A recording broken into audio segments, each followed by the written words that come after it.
We spend so much time thinking about what we eat. But what if I told you that the time we spend not eating is just as important? It turns out that break is a really active and crucial part of our biology, a scheduled pause that lets our body get some of its most important work done. So let's dig into that question. When your digestive system isn't busy working on your last meal, what's actually going on in there? Well, it's definitely not just downtime. It's when a whole different set of critical operations really kicks into high gear. Okay, so to really get this, it helps to think of our body as having two main operating modes. These are two totally distinct metabolic states, and they're switched on or off simply by whether or not there's food coming in. And the contrast between these two modes is pretty fascinating.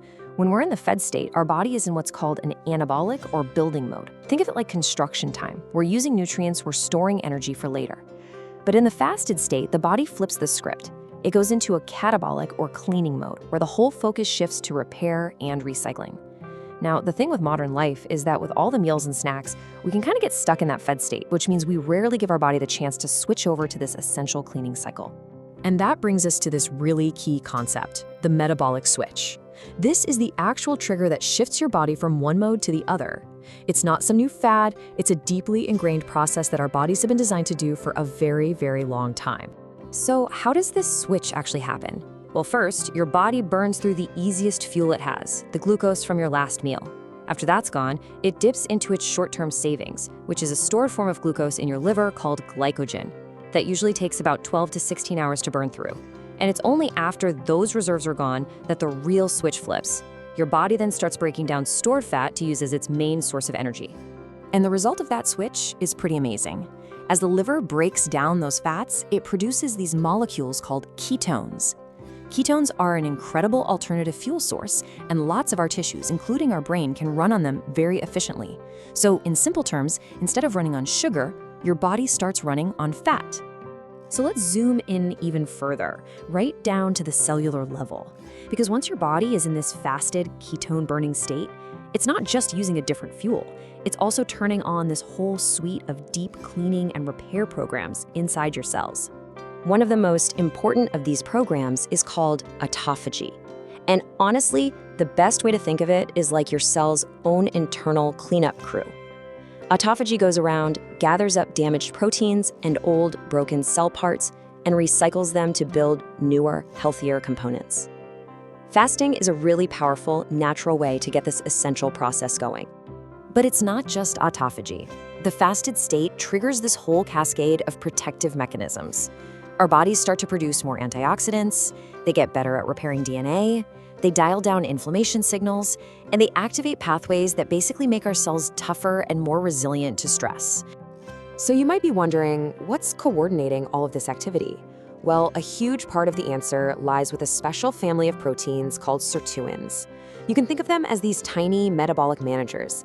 When they sense that the body is in the low energy state of fasting, they spring into action and help orchestrate this massive body-wide shift from growth over to repair and defense. All right, now let's focus specifically on the gut. Because just like the rest of the body, our digestive system gets a huge benefit from this break. When it's not constantly working to process food, it can finally switch from what you might call processing mode over to maintenance mode. So what happens during this maintenance period? A few really key things. First, the gut lining gets some time to chill out and reduce inflammation. Fasting also helps promote the self-renewal of intestinal stem cells, which are absolutely vital for keeping the gut barrier healthy and strong. And, really fascinatingly, it can significantly reshape the communities of microbes that live in your gut. Yeah, it's really interesting. Some research has observed that fasting can actually lead to an increase in certain types of beneficial bacteria. We're talking about microbes like Akkermansia, Lactobacillus, and Bifidobacterium, all of which are associated with a healthy gut barrier and with producing helpful compounds for our bodies. And here's the crucial part. It's not just about the bacteria themselves. It's about what they produce. These beneficial microbes create something called short-chain fatty acids, or SCFAs for short. You can think of these as critical signaling molecules. They basically allow your gut to talk to the rest of your body, and they influence everything from inflammation to your metabolism. Okay, so we've gone through the deep science. What does all of this mean in a practical sense? Well, It really just comes down to having a better understanding of our own body's natural rhythms. Just paying a bit more attention to these cycles of eating and not eating can lead to some really interesting personal observations.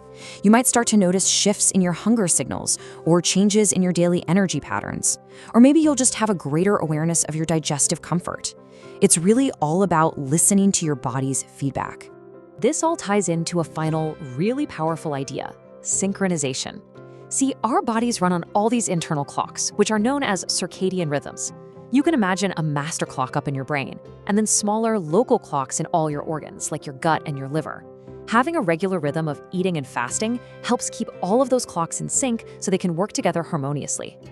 And this idea, I think, really gets to the heart of it all. The goal isn't necessarily to follow some strict rule, but to understand and maybe restore a fundamental biological rhythm that our bodies are designed for. So, to wrap this all up, what's the key takeaway? Fasting is so much more than just not eating. It's a vital break from constant digestion that allows the body to flip that metabolic switch, shifting its entire priority from storing energy over to activating widespread cellular cleanup and repair.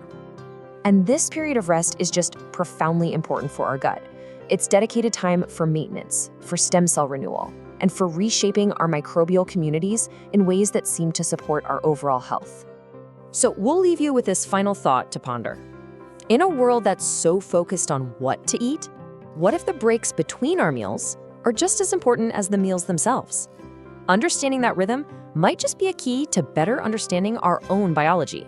And of course, it's important to remember that all of this information is just for general education. It isn't medical advice. The goal here is simply understanding, not telling you what to do.